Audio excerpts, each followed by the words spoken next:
My husband wasn't interested in me because I wasn't attractive enough for him, but I later found out that he was gay and had been cheating on me with his male best friend. I exposed him in front of everyone.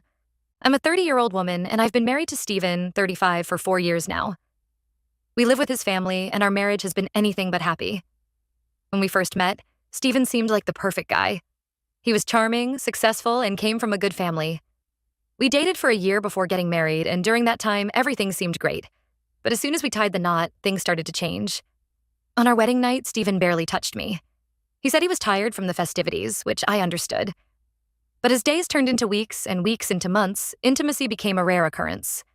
When I tried to initiate, he'd often push me away or make excuses. About 6 months into our marriage, Steven dropped a bombshell. He told me that my body wasn't really his type and that he didn't find me attractive. I was devastated. I asked him why he married me if he felt that way, and he said he thought he could learn to be attracted to me over time. This revelation crushed my self-esteem. I started dieting obsessively and even considered plastic surgery, thinking it might make him want me. But nothing changed. Our intimacy issues persisted, and Steven seemed more and more distant. Living with his family only made things worse. They're very traditional and place a lot of importance on having children. As our marriage went on without any sign of pregnancy, they started making snide comments about my fertility. At first, it was just subtle hints. Steven's mother would ask when we were planning to start a family, or his aunt would recommend some herbal remedy to boost fertility. But as time went on, the comments became more direct and hurtful. I remember one family dinner where Steven's grandmother outright asked me if there was something wrong with me. She said it wasn't natural for a healthy young couple to be childless after 2 years of marriage. I was humiliated and left the table in tears. Steven never defended me during these incidents. He'd just sit there silently, letting his family berate me. When I confronted him about it later, he'd shrug it off, saying they were just concerned about continuing the family line. I've asked Steven multiple times to visit a fertility clinic with me. I figured we could get checked out together and see if there were any issues on either side. But he always brushes off my requests, saying we don't need doctors interfering in our personal life. His refusal to get checked has only fueled his family's belief that I'm the problem. They've started treating me like I'm defective, and it's affecting my mental health. I feel isolated and alone in this house, with no one to turn to. As our marriage deteriorated, I noticed Steven spending more and more time with his best friend, Robbie, 32. At first, I was glad Steven had someone to confide in, thinking maybe it would help him work through whatever issues were causing problems in our marriage. But then I started noticing some strange patterns. Steven would often cancel plans with me to hang out with Robbie. He'd stay out all night partying with him, coming home at dawn smelling of alcohol and cigarettes.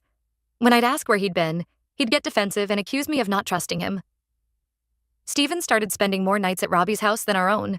He'd say he was too drunk to drive home, or that they'd lost track of time playing video games. Once, he was gone for 3 days straight. When he finally came home, he acted like it was no big deal, and got angry when I expressed my worry and frustration. Their friendship seemed to go beyond normal boundaries. They'd plan shopping trips together, spending hours picking out clothes and accessories. Steven never wanted to shop with me, claiming he hated it. But suddenly he was eager to spend entire weekends at the mall with Robbie. They even started planning vacations together, just the two of them. When I asked if I could join, Steven would make excuses about it being a guy's trip, or say that 3 would be a crowd. I felt increasingly pushed out of my own marriage.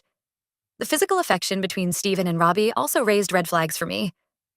Their hugs lingered a bit too long, and they seemed overly tactile with each other. I'd catch them sitting unnecessarily close on the couch or playfully wrestling in ways that seemed more intimate than platonic. Once I walked in on them in our kitchen. Robbie had his arm around Steven's waist, and they jumped apart when they saw me. Steven laughed it off, saying I was being paranoid, but the image stuck with me. Another time, we were at a family barbecue, and I saw Robbie feeding Steven a bite of his burger. It was such an intimate gesture, and the look they shared made me feel like I was intruding on a private moment between lovers.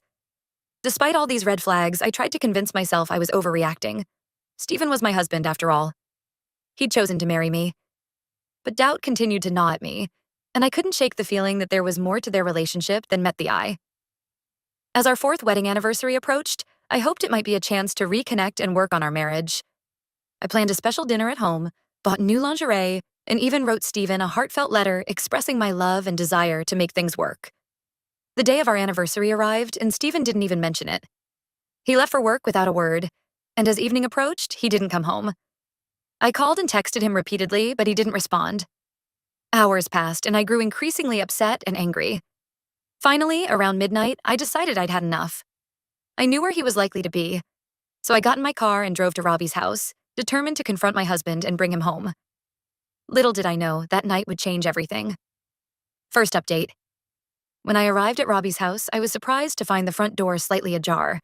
As I approached, I could hear music playing softly from inside. I called out, but no one answered.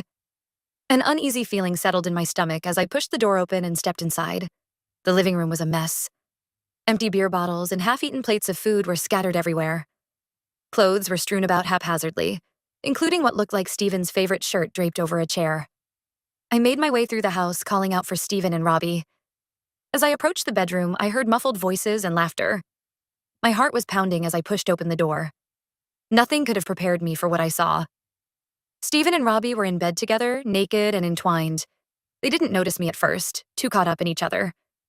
When they finally saw me standing there, the look of shock and guilt on their faces said it all. I stood there, completely numb. It was like time had stopped. All the suspicions, all the doubts I'd been having suddenly crystallized into this awful reality. My husband, the man I'd given 4 years of my life to, was cheating on me with his best friend. Stephen scrambled out of bed, frantically trying to cover himself. He started stammering out excuses, saying it wasn't what it looked like, that they were drunk and things had gotten out of hand. But I could see the lie in his eyes. Robbie just sat there, silent and pale. He looked more annoyed at being caught than sorry for what he'd done. In that moment, I hated him more than I'd ever hated anyone in my life. As the initial shock wore off, anger started to set in. I wanted to scream, to throw things, to make them feel even a fraction of the pain I was feeling. But I couldn't find my voice. I just stood there, trembling, with rage and hurt. Stephen approached me, reaching out as if to touch me. I flinched away from him and he stopped. Then he and Robbie started begging me not to tell anyone. They said it would ruin their lives, their careers, their relationships with family and friends. I couldn't believe the audacity. They had just shattered my world, and all they cared about was protecting themselves. It was like I wasn't even a person to them, just an inconvenience to be managed. In that moment, I made a decision. Without saying a word, I turned and walked out of the room. I could hear Stephen calling after me, but I didn't stop. I got in my car and drove to my friend Sarah's house. Sarah had been my best friend since college, and she was the only person I felt I could turn to. When I showed up at her door in the middle of the night, crying and barely coherent, she didn't ask questions. She just hugged me and let me in. I spent the next week at Sarah's place, barely eating or sleeping. My phone was flooded with messages and missed calls from Stephen, his family, and even Robbie, but I couldn't bring myself to respond to any of them. During that week, I did a lot of thinking. I replayed every moment of my marriage, seeing all the signs I'd missed or ignored. I thought about all the times Stephen had made me feel small, unattractive, and unwanted. I realized how much of myself I'd lost trying to be the wife he wanted. I also thought about why Stephen had married me in the first place. If he was gay, or at least attracted to men, why go through with our wedding? Was it all just a cover? Had I been nothing more than a convenient beard for him? The more I thought about it, the angrier I became. Stephen hadn't just cheated on me. He'd stolen years of my life. He'd let me believe there was something wrong with me, that I wasn't attractive or fertile enough, when the whole time he was the one living a lie. As the initial shock wore off, I started to form a plan. I knew I couldn't just let this go. Stephen and Robbie didn't deserve to keep their secret, not after what they'd put me through. And I deserved the chance to reclaim my life and my self-esteem. With Sarah's help, I started gathering evidence. We combed through my phone and social media, looking for any suspicious messages or posts from Stephen or Robbie. We found quite a few that, in hindsight, were pretty damning. We also started tracking their movements. Sarah would drive by Robbie's house or Stephen's workplace, noting when they were together and taking photos when possible. It felt a bit like we were private investigators, and under different circumstances, it might have even been fun. After a week of silence, I finally responded to Stephen's messages. I told him I needed more time to think and that I'd be in touch when I was ready. This seemed to calm him down, and he stopped bombarding me with calls and texts. Little did he know, I was just biding my time, gathering the strength and the evidence I needed to blow his carefully constructed life wide open. Second update. It's been 6 months since that fateful night at Robbie's house, and my life has completely transformed. I wanted to give you all an update on what's happened since then. After spending a week at Sarah's house, I put my plan into action. Sarah and I had collected quite a bit of evidence of Stephen and Robbie's affair. We had photos of them together in compromising situations, screenshots of flirty text exchanges, and even a video of them kissing in a bar parking lot. I compiled all of this evidence into a single folder. Then, on a Sunday afternoon when I knew Steven's entire family would be together for their weekly lunch, I posted everything to the family group chat. I included a brief message explaining what I had discovered and that I would be filing for divorce. The response was immediate and chaotic. My phone exploded with messages and calls. Steven's family, who had always looked down on me, were suddenly full of apologies and offers of support. It was almost laughable how quickly they turned on Steven once they realized he was the one at fault. Steven, of course, was furious. He called me every name in the book, accused me of ruining his life, and threatened to sue me for defamation. But I had truth on my side, and I wasn't backing down. I also posted the evidence on social media, tagging mutual friends and colleagues. It might seem petty, but after years of being made to feel small and worthless, it felt incredibly empowering to finally take control of the narrative. The fallout was significant. Steven lost his job when his conservative employers found out about the affair. Many of his friends distanced themselves from him. His family, while not completely cutting him off, were clearly ashamed and disappointed. Robbie didn't fare much better. Last I heard, he had moved to another city to try and start over. As for me, I filed for divorce immediately. Given the circumstances, it was a fairly straightforward process. Steven didn't contest anything, probably hoping to get it over with as quickly and quietly as possible. The divorce was finalized 3 months ago, and I've never felt freer. It's like a weight has been lifted off my shoulders. I no longer have to pretend to be someone I'm not or try to win the approval of people who never really accepted me. I've moved out of the city, found a new job, and started rebuilding my life on my own terms.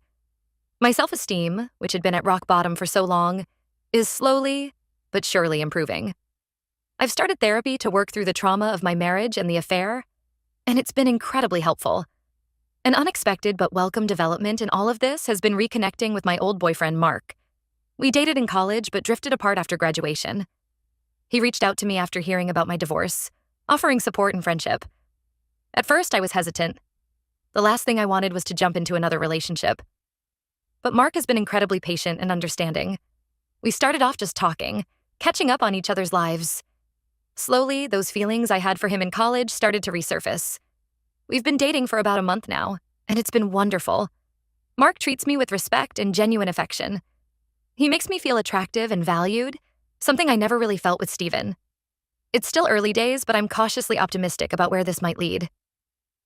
Looking back, I don't regret exposing Steven and Robbie's affair. Some people have criticized me for it, saying I should have handled things more privately.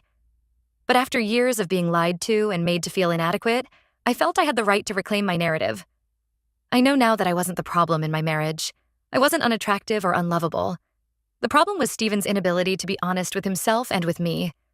While I wouldn't wish the pain I went through on anyone, I'm grateful for the strength and self-awareness I've gained from this experience.